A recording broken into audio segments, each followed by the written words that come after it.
Qué rico. No saben cuánto disfruto esto. La lluvia y el cafecito.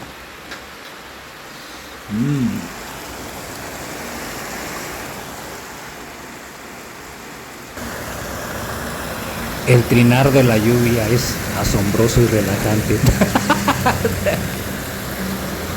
A ver, Alexa, ¿cómo se llama el sonido de la lluvia?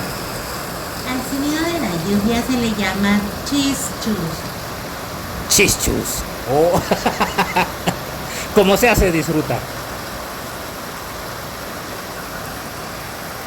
De las pocas cosas que me gusta disfrutar y que son gratis, que no cuestan y que nos regala la naturaleza.